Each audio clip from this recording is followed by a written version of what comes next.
دیکھیں، اگر آپ ایک دن لیتے ہیں سنڈے، اور فار ایگزامپل سنڈے کو کسی کو بھی ڈینگی کا بخار ہوتا ہے، تو سنڈے میں اگر آپ 6 دن ایڈ کریں تو کون سا دن بن جائے گا؟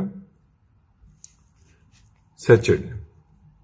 اسی طرح اب آپ ایگزامپل لیں کہ ایک بڑا سارا پیالہ ہے اور اس میں آپ پانی ڈالتے جا رہے ہیں، لیکن اس پیالے میں کیونکہ کچھ سوراخ ہوئے ہوئے ہیں تو وہ سارا پانی آپ کا باہر چلا جاتا ہے، اس میں سے کچھ پانی۔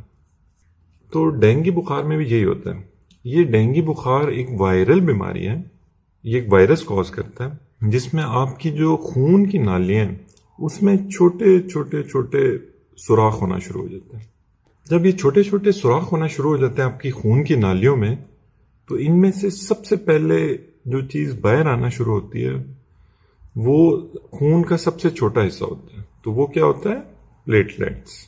تو کیونکہ پلیٹلیٹس باہر آنا شروع ہو جاتے ہیں، اس لیے پلیٹلیٹس آپ کے کم ہونا شروع ہو جائیں گے۔ فار ایگزامپل اگر آپ کے پہلے دن آپ کے 170 پلیٹلیٹس ہیں، تو دوسرے دن جب ڈینگی بخار آپ کو ہونا شروع ہوگا تو دوسرے دن ہو سکتا ہے آپ کے 150 رہ جائیں، تیسرے دن ہو سکتا ہے آپ کے 100 رہ جائیں، اس کے بعد چوتھے دن 75 رہ جائیں، اس کے بعد پانچویں دن 50 رہ جائیں۔ لیکن جب چھٹا دن آئے گا تو یہ آپ کے پلیٹلیٹس چھٹے دن کے بعد، ڈینگی کیونکہ وائرل ڈیزیز ہے تو یہ سیلف لمیٹنگ ہے۔ یہ سیلف لمیٹنگ کا مطلب ہوتا ہے خود بخود ٹھیک ہونا شروع ہو جاتا ہے۔ تو چھٹے دن کے بعد دوبارہ آپ کے پلیٹلیٹس بڑھنا شروع ہو جاتا ہے۔ لیکن کیونکہ لوگ اس دوران کوئی پتے کھا رہا ہوتا ہے، کوئی کچھ کھا رہا ہوتا ہے، ٹوٹکے کر رہے ہوتے ہیں، تو ان کو یہ لگتا ہے کہ شاید یہ پتے کھانے سے یا ان ٹوٹکوں سے یہ پلیٹلیٹس بڑھ رہے ہیں، جبکہ ایسی بات نہیں ہے۔ ڈینگی کے بخار ہونے کے چھٹے دن وہ خود بخود بہتری کی طرف پیشنٹ مائل ہونا شروع ہو جاتا ہے۔ اچھا، اب دیکھیں، اگر خون کی نالی میں سوراخ ہو رہے ہیں چھوٹے چھوٹے، اور سب سے خون کا چھوٹا کلیہ جو ان سے تھا پلیٹلیٹس، وہ تو باہر آ گیا، ساتھ کیا چیز باہر آنا شروع ہو جائے گی؟ ساتھ آپ کی باہر آنا شروع ہو جائے گی واٹر یا پانی۔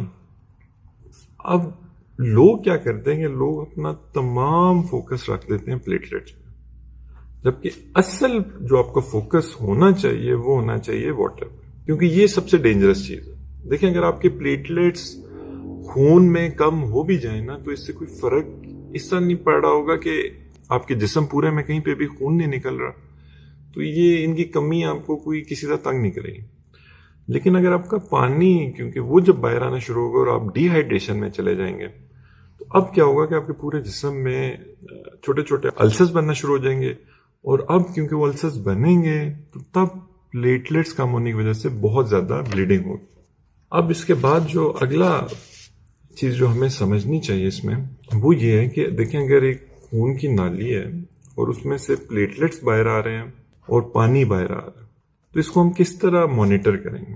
پلیٹلیٹس کا تو آپ کو پتہ ہے کہ آپ سمپل اس میں بلڈ سی پی کرا لیں گے، لیکن جو آپ کا پانی باہر آ رہا ہے اس کو آپ کس طرح مانیٹر کریں گے؟ اس میں سب سے پہلے آپ اس کا بلڈ پریشر دیکھتے رہیں گے پیشنٹ کا، کہ وہ تو نہیں، اس میں تو نہیں فلکچویشنز آ رہی، وہ ایک اسٹیٹ آف شاک میں تو نہیں جا رہا۔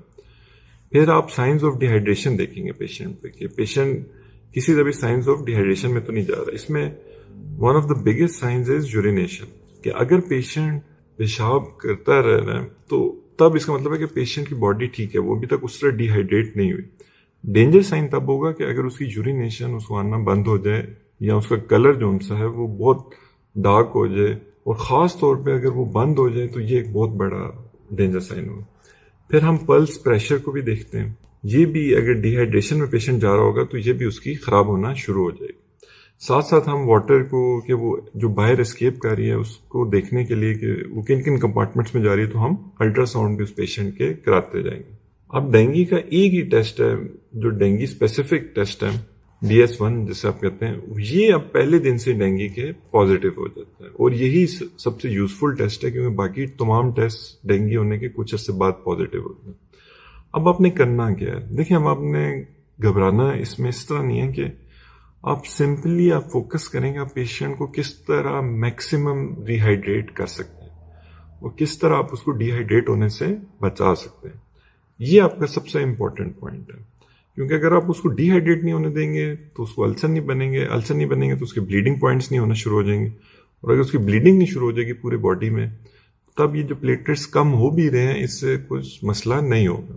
تو یہ ایک بالکل بیسک کانسیپٹ ہے کہ ڈینگی کیوں ہوتا ہے اور کیوں. اور پھر آپ یہ بھی دیکھیں کہ یہ چھٹے دن آپ کے ڈینگی بخار خود بخود جب آپ کو ہوا اس کے چھٹے دن یہ خود بخود یہ بہتری کی طرف پیشنٹ آپ کا ہونا شروع ہو جائے گا.